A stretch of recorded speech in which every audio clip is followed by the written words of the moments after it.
दोबारा control room में आपको खुशामदीद कहते हैं। जैसा ये फरमाइएगा, मार्को रूबियो जो उनके फॉरेन मिनिस्टर हैं अमेरिका के, वो पाकिस्तान से भी राब्ते में है और इंडिया से भी राब्ते में है, लेकिन अभी तक वो को ब्रेक थ्रू नहीं कर सके। तो वजह क्या हो सकती है इसकी? जी देखिए, मैंने जैसे बताया कि इस वक्त एक इनसेन लीडरशिप है भारत के अंदर। दूसरा, फिर मैंने आपके दूसरे एक सवाल के जवाब में बात की है, थोड़ी सी जो इंडो पैसिफिक के बीच में जो एक इसका वॉच डॉग का जो रोल है, उसको थोड़ी सी लीवरेज ज़रूर देता है। और मे बी एक एस्केलेशन डी एस्केलेशन की बात ज़रूर की गई है, उनसे कहा गया कि अपने अपने, और पाकिस्तान को भी ये पैगाम भिजवाए गए हैं तीसरी थर्ड कंट्री की तरफ से, और इंडिया खुद भिजवाता है। अब वो पैगाम भी भिजवा रहा है पाकिस्तान को कि जी हम लेट्स डी एस्केलेट, इसको डी एस्केलेट करते हैं सिचुएशन, और साथ साथ अपनी वो जो एप्लीकेशन है उसको भी बढ़ाता हुआ चला जा रहा है। तो कई जगहों पे फिर वही शक पैदा होता है कि वो उसको क्यों नहीं सुन रहा या उसको क्यों नहीं पैदा किया जा रहा है। बट मुझे लगता है ज़ाती तौर पे कि कुछ लीवरेजेस शायद यूएस इस वक्त भारत को, ताकि ये हर दफ़ा का ये जो चख है या ये जो एक ये दोनों न्यूक्लियर कंट्रीज आमने सामने आ जाते हैं, तो इसको एक दफ़ा हल किया जाए। फिर पाकिस्तान के खिलाफ एप्लीकेशन एक जावेद साहब एक अकेली इंडिया की नहीं है, there is a complete red syndicate. लेकिन हैविंग सेड दैट, देखिए वाशिंगटन के इंटरेस्ट अभी अफगानिस्तान में दोबारा वो आ रहा है। पाकिस्तान के बगैर, पाकिस्तान के साथ उसकी कोलैबोरेशन हुई है। हमने एक अभी ISIL का एक बंदा उनको दिया, सारा कुछ कोलैबोरेशन सारी चल रही हैं, और वाशिंगटन का पाकिस्तान के साथ भी अच्छे ताल्लुकात हैं, जरूर है। तो लेकिन मेरे ख्याल में कॉन्फ्लिक्ट रेजोल्यूशन के लिए इंडिया ने उनसे एक लीवरेज या परमिशन कह लें या कुछ एक टाइम फ्रेम जरूर मांगा होगा कि इस तक हम ये अहदाफ हम हासिल करना चाहते हैं। अब उसके बीच में वो क्या टाइम फ्रेम है, उसकी वाशिंगटन ने उसको कितनी दी है, तो ये एक मिक्स बैग ग्रे के अंदर उसका इस वक्त जो रोल है ना जी, वो नजर आता है मुझे। आपको पता है 1971 में ना, जब जाहिर है हम तो इत्तेहादी थे अमेरिका के, और हमारा एग्रीमेंट था कि अगर पाकिस्तान के ऊपर हमला होगा तो अमेरिका हमारी सपोर्ट करेगा। तो वो साथ में बैरी बैडा था जिसमें यहाँ पे आना था खलीज बंगाल में। उसमें इंदिरा गांधी जब मिली ना हैरी किसिंजर से, तो उसने राजी कर लिया हैरी किसिंजर को। उसके बाद जब वो सातवां बैरी बेड़ा आ रहा था ना, तो उसने इंदिरा गांधी को फोन किया हेनरी किसिंजर ने। वो बड़ा मजे का वाक़या है, और वो उनकी किताब में, मैंने इंदिरा गांधी की किताब में पढ़ा था। तो हेनरी किसिंजर ने उसे कहा कि देखो बात यह है कि रात 10 बजे से तक हम पहुंच जाएंगे, हमने फिर आपको हिलने नहीं देना वहां से। तो इंदिरा गांधी इसको रीड कर गई कि मेरे पास सिर्फ 10 बजे का टाइम है। बिल्कुल सही। तो ये जो चीजें होती है बाहर की फोर्सेस से होती है, जैसे कि उनके जो नायब सदर है अमेरिका के, उन्होंने एक इंटरव्यू में कह दिया था कि इंडिया को बहुत बड़ी जंग नहीं करनी चाहिए, कि ऐसा ना हो कि पूरी खित्ते में जंग फैल जाए। तो इसका अगर आप इन बिटवीन द लाइन देखें तो ये है कि थोड़ा सा कर लो, थोड़ा लीवरेज। अच्छा इरम आसिफ साहब, ये फरमाइएगा क्या इस वक्त इंडिया प्रेशर में ज्यादा है या पाकिस्तान प्रेशर में? क्योंकि वहां पे उन्होंने एक चलता हुआ मैच, IPL का चलता हुआ मैच धर्मशाला में मैच हो रहा था, वो चलता हुआ मैच रोक दिया उन्होंने कि जंग होने वाली।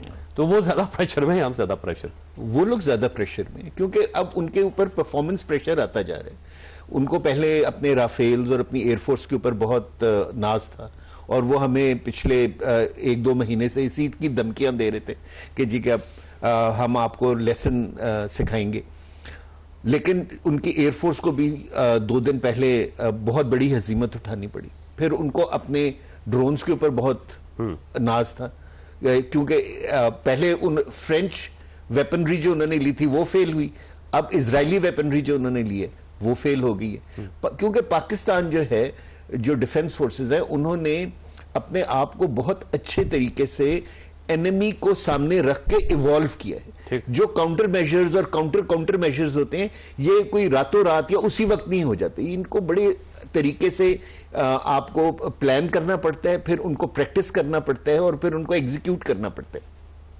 पाकिस्तान ने ये सारी चीजें जो हैं, और खासतौर पे पाकिस्तान एयरफोर्स और हमारी एयर डिफेंस ने ये सारी चीजें पिछले 2-3 साल में बहुत ज्यादा इसके ऊपर काम हुआ, और हम लोग अब बहुत वेल प्रिपेयर्ड है तकरीबन हर डोमेन ऑफ वॉरफेयर में। सो इस वक्त अगर आपका जो सवाल है कि किसके ऊपर प्रेशर है, प्रेशर इंडिया के ऊपर है, क्योंकि वो जो दुनिया को मैसेज देना चाहता था कि मैं इस इलाके का पुलिसमैन बन सकता हूं, मैं पाकिस्तान को अपने अंगूठे के नीचे रख सकता हूं, मैं चाइना को कंट्रोल कर सकता हूं, उस तरह की कोई चीज होती भी नजर नहीं आ रही। अगर हम ये बिलीव कर लेंगे अमेरिकन ने उनको एक टाइम दिया हुआ है, तो वो टाइम मेरे ख्याल बड़ी तेजी से गुजर रहे हैं, बल्कि खत्म ही हो गया होगा अब तो, क्योंकि they have not been able to deliver anything on the military front. अब मे बी कोई और फ्रंट हो जिसके ऊपर वो डिलीवर कर सकें, लेकिन मिलिट्री फ्रंट पे तो दे हैव कंप्लीटली फेल्ड। अब देखिए एयर मार्शल साहब, ये देखें जब 7 मई को अनाउंसमेंट की ना उन्होंने, ये जो मिसाइल पाकिस्तान के ऊपर उन्होंने अटैक किया था और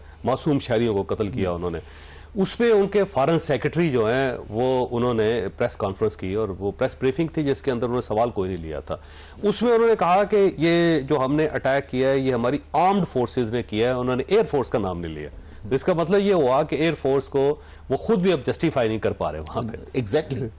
और वो जिस तरह देखिए पुलवामा के बाद मोदी साहब ने यही कहा था ना कि अगर हमारे पास राफेल होते तो शायद इतने बुरे हालात ना होते। अब उन्होंने राफेल भी ले लिया, उन्होंने सब कुछ कर लिया, लेकिन वो ये भूल गए कि उनका मुकाबला किस कौम के साथ और किस फौज के साथ। ये सर मेरा पहले उनको अंडरस्टैंड कर लेना चाहिए।